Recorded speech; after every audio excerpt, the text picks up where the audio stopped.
guys, and welcome back to Basketball Report. And today we're in OKC, where we're going to talk about their upcoming season, our prediction, what to expect, and all that mumbo jumbo stuff. But yeah, we're here with a fan, so he's gonna start it. Okay, so obviously diehard OKC fan. So looking at the off season that the Thunder had, I would say it was unfortunate that the Thunder didn't get a higher pick, and I expected Sam Presti to go up and trade up for a higher pick, but they didn't, and they selected Josh Giddey. I think that was basically the highlight apart from the SGA extension. So I think Josh Giddey, not much known about this player. Obviously he's from Australia, so I think it's going to be time for him to adjust. But that's about it. Obviously he got favors.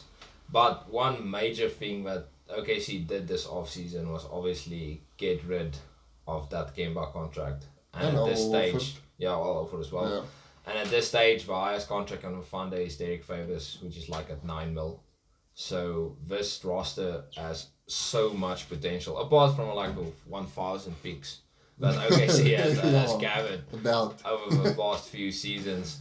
But I mean, just general, I think the team is in a good pace now. I think Shea is our main guy, and I mean, last season he gave us 23 points per game. Dort has made a big jump going forward, and I'm very excited to see what Poker can do this season. Yeah. Also, just remember, they are rebuilding. OKC, rebuilding team. I think you guys have got a lot of picks. I think the hard part is basically... The hard part is basically done. It's just now forwards and what your moves are going forward. I mean, even last season, I feel like the team was almost like too good to be tanking as well. Yeah. Because it's actually disappointing. Yeah, I was fairly disappointed because the team was doing good and we were just short of playing games for a long time in the season. And then after the All-Star break, we just decided to tank, which I feel was necessary because they needed another guy on the roster. But I felt like the team was pretty solid last season. And to be honest, I think if the team was in the East, could have maybe made playing games. No, I'm an OKC fan, so maybe being a little bit biased, but I'm just looking at the stats here. Orford was good, and we also had George Hill, which was also a very solid player for us. Obviously, we still had Moses Brown and SGA, Dort, and I think the young players have really stepped up for us. Even a player like Theo Maladon has really, find his groove. And even a player like Ty Jerome, who everyone thought was just part of the Kelly Oubre. I'm not sure if it was part of the Kelly Oubre or, the CP3 trade. He was also in that package where we got Ricky Rubio and Kelly Oubre. And he's been a great three-point shooter. And I'm excited to see what this team can do. And I'm just glad that the ugly part of the rebuild for OKC is done. From here on now, it's time the foundation has been laid. It's now to build the bricks and see how far this I would say you guys need like one big name. Just maybe a guy to support. I'm hoping Dort can be that guy. Though. Yeah, but the thing is, I'm just looking at teams that are rebuilt. Like, I'm a Pistons fan, but we have one guy like Jeremy Grant, which is a bit older, more experienced. Looking at this team, it's, we have Shea is there, but, there's not that guy, like, a bit older, maybe 28, 30 years old, just... apart from Favors. Yeah. It's just a salary down. Yeah, but, like, I don't know. It just feels you guys have the picks and the assets to do this. Yeah, I think the nice thing about the OKC situation is if anyone comes available, OKC can just jump in and say, look, this is what we give, this is the picks, we have the cap space or whatever. Obviously, OKC is not a big free agency market. We mostly have been rebuilding through the draft. KD, Ross, Harden, all came through the draft. So that's been the main way for OKC to build. And I do feel it's a little bit soon to say who's that second guy on this roster because the roster is so young. I mean, apart from Shea, who's been in the league for a while. But then even a guy like Shea Gilgeous-Alexander, he was drafted in 2018. That's 3 years ago.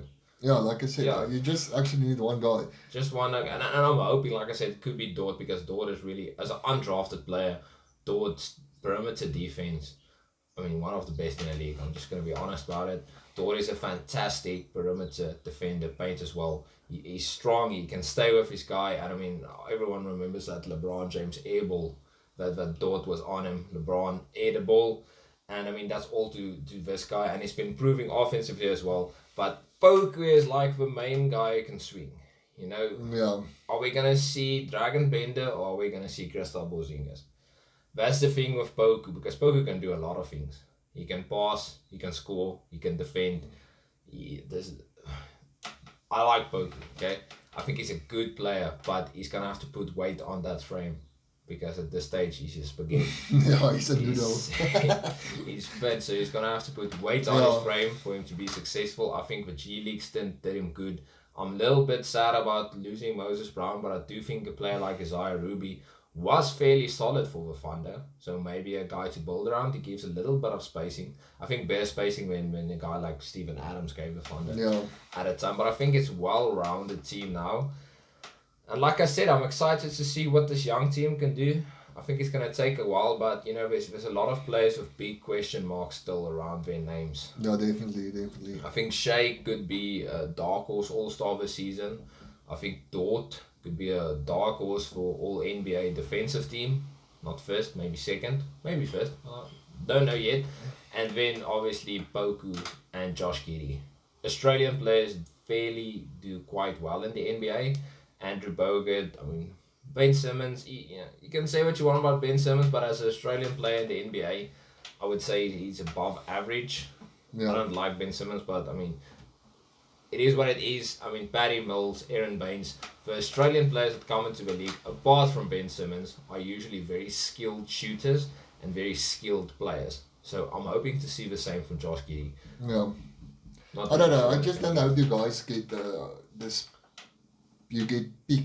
You just want more picks and more picks, because it seems like that. It seems like that. I don't want it to happen. Yeah, but I don't know. It's quite weird to see a team. To see, if you stop like start this season using those picks, I would say it's you guys are. But I don't know. I don't hope you guys like decide to get more picks and more picks, or just like sign Ben Simmons, for example, and then trade him away for more picks. You understand? Like, yeah, we're most likely gonna take on one or two salary dumps. I think that's still gonna be a thing for us. But big contract players coming to OKC, we've taken up the bad contracts, and it's been working out. CP3 was a bad contract. No, but you guys were in the playoffs that season. I mean, so Gallo as well, Adams. A lot of these players we just taken. Flipped around, even like Kemba as well. Yeah, but I think it's time you guys start to really. Yeah, no, it's really starting to look at going to the playoffs again, or moving towards that. You have the foundation, you have the young talent. Like you said, the large or the difficult part of the rebuild is done. You have the picks, you have everything, you have cap space, all that stuff. I think you guys just need to. This season is going to be really be I would say crucial season, or to see what's the front office plan, or what are they looking at. So yeah, I don't know. Prediction. I think this season we're still going to be a little bit shitty. So I would say maybe between like 15 and 12, but hopefully we can see a competitive season. From his players. Hopefully, like I said, one of these young players can make a leap forward, like Shea did with us. I mean, Shea had a good season at the Clippers, and then came to the Thunder. He made a leap. Second season came at the Thunder, he made another leap, and Dort did the same. So hopefully, another young player can make that leap. So I would say best case scenario for the Thunder, just from the outside looking into the playing games. Don't think the playing games is going to be a realistic option, just looking at the plethora of talent in the West. I think in the East, maybe an outside shot for playing games, but another bad season. I'm not thinking we're going to tank. Hopefully. I just think the team's just not going to be too great. Yeah, I think we're going to be competitive, but when it comes to the big clutch moments, I would say we're going to fall short. It's like last year with the Pistons also, we play good, and then those last 4 minutes of a quarter, the final quarter. Yeah, you're like solid for like 3 quarters, and then the last quarter it just blows out. Yeah, so and I think the same thing's gonna happen. Yeah, so for me, I'm definitely going also with 15 to 12. maybe, like you said, just on the outside of the playing games, maybe. I think it would be amazing if you guys get into the playing games. I think it would be a big boost. The problem is, I just don't hope when you guys get maybe to there, the playing games, they're gonna say, no, we're tanking again. Yeah. So But we'll that was see. last season. Yeah. I think we're gonna be better than the Rockets. I have to say that. Yeah, I think we're Everybody gonna be is better. better than Rockets. I think we're gonna be better than the Rockets, and I do think it's between us and like maybe the Kings, because the Kings are fairly trash. No offense to anyone who's a kid. No offense, yeah. But the main playing guys is mostly gonna be like the Pelicans and the Yeah, those guys. Timberwolves. Yeah. But those are leaning towards more Yeah. the upper end. But We'll have to see. say thanks for watching. Remember to like and subscribe. Let us know in the comments what you think OKC is doing. What are your predictions for them this season? And just remember to always Hit that jumper. skip it up.